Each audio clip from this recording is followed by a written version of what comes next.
Olá, professor. Me chamo Robson Marques e aqui damos início ao pré-projeto número 1, a disciplina de transferência de calor, que se trata da análise analítica de um trocador de calor e de um refrigerador residencial. Primeiramente, a gente vai abordar um pouco sobre o equipamento utilizado, no caso é a geladeira, Electrolux modelo DW42X, compressor da Embraco, e logo abaixo temos o sistema ilustrativo de componentes da geladeira: evaporador, válvula de expansão, tubo capilar, compressor, condensador. Primeiramente, a gente vai abordar o balanço termodinâmico do sistema, na qual a gente tem a imagem ao lado de todas as taxas de convecção, condução e radiação, assim como os raios internos e externos, representados na figura ao lado. Percebemos que nesse caso da figura ao lado, a gente já troca de calor, cuja relação sobre a condução no interior das paredes do trocador, convecção nas trocas de calor entre o fluido interno e a parede interna do trocador, e entre a parede externa do trocador e o fluido externo, e também a radiação, que é entre a parede externa e as vizinhanças, no qual a gente vai tomar como base a equação abaixo, para o balanço de energia do sistema, e a gente vai encontrar o Q com o valor de 106 watts. Mecanismo de troca de calor do sistema. Existem três principais: convecção, radiação e condução. Convecção vai ser a troca de energia interna através do escoamento do refrigerante para a parede interna da tubulação, e a convecção externa através da vizinhança. Radiação: existe a transferência de calor por radiação entre a superfície externa do condensador e a vizinhança. Condução: existe a transferência de calor por meio de condução da parede interna da tubulação para a parede externa. Seguindo, a gente vai estimar a diferença de temperatura média. A gente encontra a fórmula do dTml, que é a temperatura média logarítmica. A gente vai encontrar em graus Celsius, no caso a gente tem uma tabela de valores de pressões e temperaturas em cada fase. Do sistema, no caso, a gente encontra o valor da temperatura média de 21,8 aproximadamente graus Celsius. Balanço de energia no trocador de calor.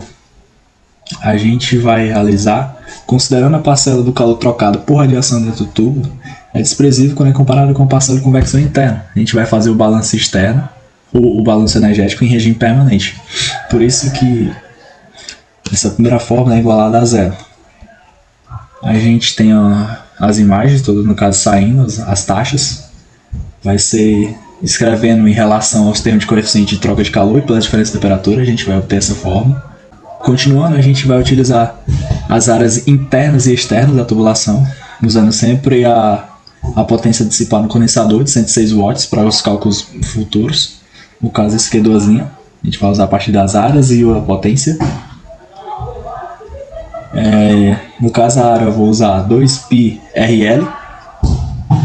No caso é 0,13. A interna e 0,18 metros quadrados na externa. Aí, primeiramente, a gente encontra a temperatura R1 de menos 42,9 aproximadamente graus Celsius. Posteriormente, a gente vai encontrar uma maneira de diminuir o tamanho do trocador de calor, reduzir o custo do material do trocador e ser eficiente. De maneira geral, a gente pode melhorar a eficiência do trocador de calor alterando o material dos tubos de forma a aumentar a condutividade térmica, aumentando a troca por condução, por reduzir a espessura do tubo, e utilizando ventilação forçada, que resulta em um aumento no coeficiente de convecção externo, e também a gente vai ter a existência de mudanças de fase no interior da serpentina, o que auxilia na troca de calor por ocasionar o coeficiente de convecção interno elevado. Ainda assim, a gente tem a possibilidade de aumentar a área externa de troca de calor, adicionando ou aletas ou conjunto de aletas. Identifique, através de figura clara, o volume de controle que você está interessado em analisar. Nesse caso, a gente tem a figura ao lado, demonstrativo de como é a atuação das temperaturas e raios no tubo. Aqui, mais uma vez, mostrando temperatura 2, os raios internos e externos, a taxa de convecções, radiação e convecção externa. E um dos principais objetivos na realização da análise de condução do tubo é determinar a distribuição de temperatura, ou seja, a maneira como a temperatura varia em função da posição. E a gente está interessado em analisar a condução ocorrida ao longo da serpentina, considerando que existe temperatura diferente entre a superfície interna e externa do tubo. Equação diferencial da condução de calor em coordenadas cilíndricas.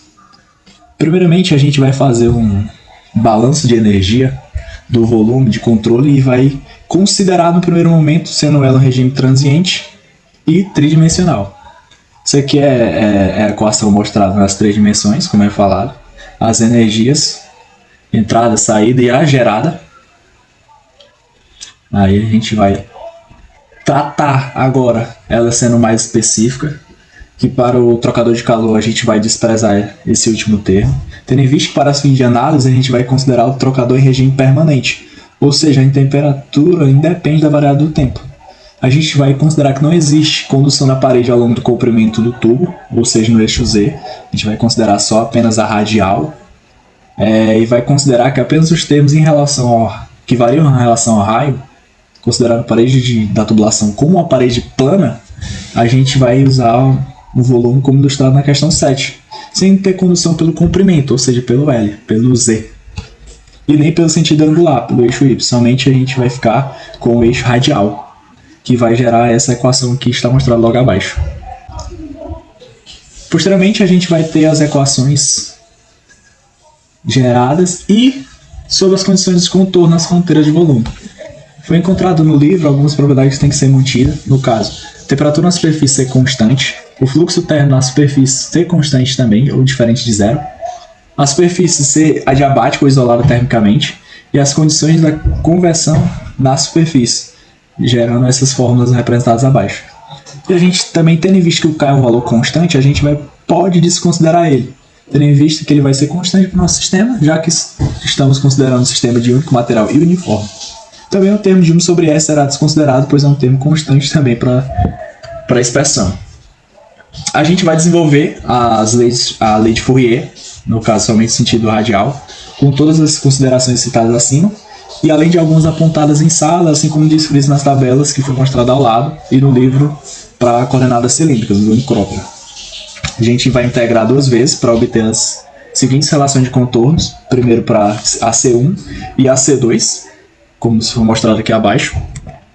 A gente vai resolver a equação diferencial, achando para as temperaturas R1 e R e R2. Né? A gente vai obter essas equações. E posteriormente, a gente analisando as figuras anteriores, a gente pode obter expressões que relacionam a condução nas extremidades do tubo por convecção e radiação, que são mostradas aqui logo abaixo. Utilizando ainda o K, mas a gente pode também desconsiderar, mas o adequado é que se use. Também utilizando o H de convecção, as temperaturas R2, temperaturas externas e vizinhanças, todas como representado na forma abaixo. A gente vai ter o gráfico, nesse caso vai ser nesse sentido. Aqui foi as equações que foram utilizadas. A gente percebe que com o aumento do raio a temperatura tende a diminuir, mesmo que essa diminuição seja um pouco mínima, né, devido à espessura do tubo ser muito pequena. Só ocorre porque o fluxo de calor é de dentro para fora do tubo. As taxas de convecção interna e externa, para calcular as resistências. Para a condição unidimensional em regime estacionário, uma parede plana, sem geração de calor, o fluxo térmico é constante, independente do eixo X. Vai mostrado aqui logo ao lado. Aqui são as formas de calcular a resistência, a gente vai considerar elas em série, a de convecção interna e a de condução, e fazer como se fosse em paralelo a de radiação e a convecção externa. Aqui são os valores obtidos por mim, para depois a gente calcular a resistência equivalente total, dessa forma, como foi falado. Resistência equivalente, esse é o valor. Depois a gente calcula o coeficiente global de transferência, no caso é o U, que é o U é igual a 1 sobre resistência equivalente vezes a área externa. A gente vai utilizar as equações da condução da aleta para a gente seguindo alguns passos, né, obviamente, para mostrar a eficiência das aletas, que é a distribuição das aletas planas, todos os cálculos, todas as tabelas. A partir desses cálculos, a gente pode entender que o processo da letra é efetivo, tendo em vista que houve uma redução de resistências de convecção do sistema, onde ela foi calculada com aletas. Foi consideravelmente menor que a resistência calculada apenas por convecção forçada e sem aletas. Além disso, o valor do coeficiente global, o U, diminuiu, o que é coerente, né? A gente levando em consideração que estamos usando uma área maior, já que os corpos das aletas aumentam a área molhada do sistema. Por fim, a efetividade foi maior que 2, logo podemos considerar que sim, as aletas são efetivas. Esses são os cálculos, os valores encontrados no sistema, dados das aletas que utilizadas. E é isso. Grato pela atenção.